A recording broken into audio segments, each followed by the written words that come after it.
Ballfrog is a game where you control a small green frog up a map full of obstacles and challenges.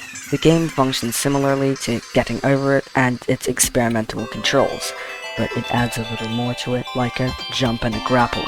Do not be fooled though, the game works very differently to Getting Over It, having an entirely different movement system and being much longer.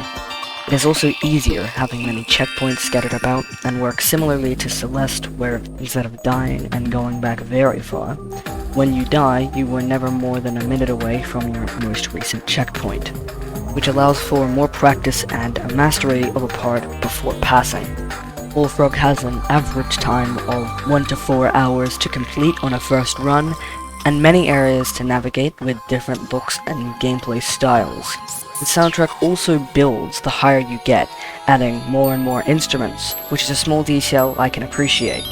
Ballfrog has many hidden collectibles that genuinely matter, as cosmetics is a huge drive to play more and discover secrets.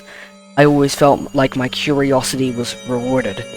After you finish Ballfrog, you are rewarded with some cheats. These are very fun to play around with and give incentive, but it causes some problem I will talk about later. The game also has multiplayer, if you are into that. It works pretty flawlessly and is a fun co-op. However, it is limited beyond that. The hosting feature makes it impossible to progress without the host progressing first.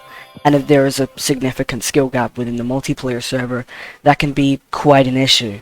Another implementation for multiplayer that would be desirable is more customizability with the game modes. If we could choose who was host, how checkpoints work, if hardcore is on, things like that.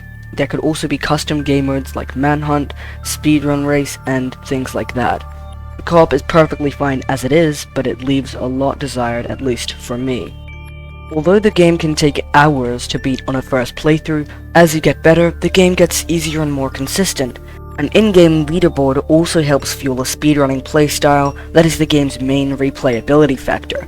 Once you get skilled enough with movement and little tricks and skips, you can get the entire game done in under 10 minutes, which although takes a lot of skill, is not as long as desirable. People who enjoy your game get better, and getting better means beating the game faster, and when that means the game gets shorter, it essentially means you're giving more content to the people who play the game less.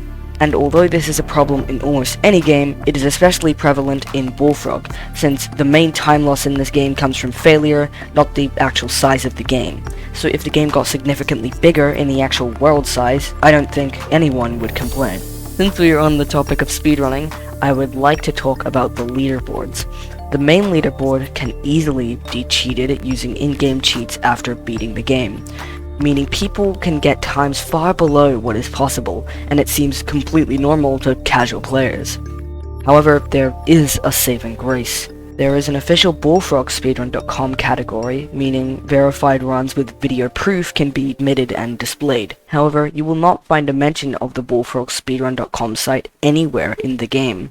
This means for aspiring speedrunners, the real leaderboard is hard to find. Overall though, the game's charming 3D graphics, the easy to follow yet simple story, the easy to learn hard to master gameplay, and a finale which tests your entire Ballfrog skill set at the end gives this game a 7 out of 10 for me. Far too short, and some small fixes are desired, but a great gameplay loop and a fun experience.